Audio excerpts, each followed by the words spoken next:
Boa tarde. A gente faz um giro agora pelos destaques da manhã dessa terça-feira aqui na Câmara dos Deputados, começando pela entrevista coletiva concedida pelo presidente afastado da Câmara, deputado Eduardo Cunha. Ele se disse vítima hoje de manhã, então, de um cerceamento de defesa, voltou a dizer aos jornalistas que não mentiu à CPI da Petrobras, que não tem contas no exterior, negou que tenha feito manobras para evitar a sua cassação no Conselho de Ética, negou todo tipo de interferência e manobra, disse que o processo no Conselho de Ética está repleto de ilegalidades, que vai apresentar um recurso à Comissão de Constituição e Justiça da Câmara, questionando a votação nominal que aconteceu no Conselho. Disse ainda que o pedido de prisão apresentado contra ele pela Procuradoria-Geral da República é ridículo e que apresentou ao Supremo Tribunal Federal um pedido de habeas corpus. O presidente afastado disse ainda que não vai renunciar e que não pretende fazer um acordo de delação premiada. Vamos conferir um trecho. Em primeiro lugar, como vocês viram, eu não renunciei. Eu estou aqui. Toda a boataria que foram feitas por vocês, é até normal, é natural, eu ter ficado tanto tempo sem falar, acaba motivando essa boataria. Então, eu até compreendo a expectativa, enfim, eu espero que esse tipo de boataria de expectativa, não por minha culpa, esteja mais presente, porque eu pretendo falar regularmente com vocês. A minha posição não mudou uma vírgula com relação a esse assunto. Eu não cometi qualquer crime, eu não tenho do que delatar. Eu não tenho que delatar de mim nem de terceiros, porque eu não cometi qualquer crime. Se eu não cometi crime, então eu não tenho que delatar. O presidente do Conselho de Ética, deputado José Carlos Araújo, respondeu às críticas do deputado Eduardo Cunha sobre a condução do processo dele no Conselho de Ética. O Conselho de Ética não poderia ser, de forma nenhuma, tocado no assunto de partido. O Conselho de Ética é apartidário. As manobras do Eduardo Cunha foram claras. Me falaram que ele falou, inclusive, que eu adiei a votação na penúltima terça-feira, para prejudicar. Não é verdade.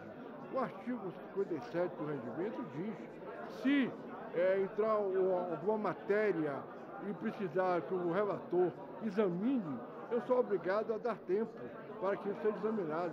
O relator pediu tempo e eu dei tempo ao relator, baseado no regimento da Casa, no regimento do Conselho de Ética.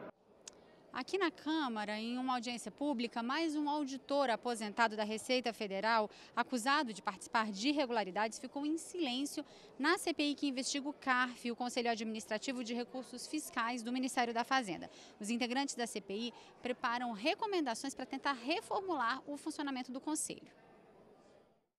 Levamos, inclusive, uma proposta, todas as propostas que nós já temos até aqui, porque não caberá à CPI essa iniciativa legislativa, caberá só a proposição. E isso vai constar no nosso relatório. Eu quis foi antecipar essa conversa e sentir do próprio ministro como é que ele via o CARF. Naturalmente ele está chegando agora, vai se debruçar ainda sobre esses problemas, mas nós mostramos ao ministro que lá tem 600 bilhões que precisam ser recuperados. Isso representa 4 vezes o que nós estamos brigando tanto, que é o nosso déficit fiscal.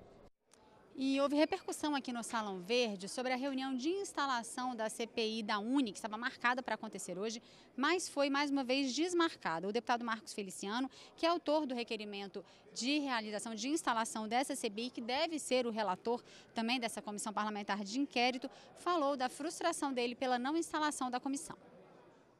Pela terceira vez, ele cancelou a CPI, a instalação da CPI, sem comunicar a ninguém, sem falar com as pessoas interessadas no assunto, e nós não aceitamos mais isso. A CPI de semana passada foi cancelada, a instalação.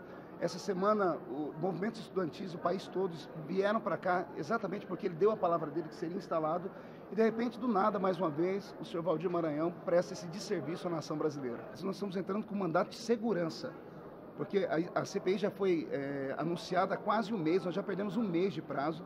Nós sabemos que nós temos aí pela frente um recesso que vai vir pela Câmara, temos um recesso branco desse ano, e a quem não interessa a instalação da CPI? No plenário Ulisses Guimarães, os deputados discutem a medida provisória 714, que amplia para 100% o limite de capital estrangeiro nas empresas aéreas brasileiras. Esses são, então, os principais destaques da manhã dessa terça-feira aqui na Câmara dos Deputados. Para você, uma boa tarde.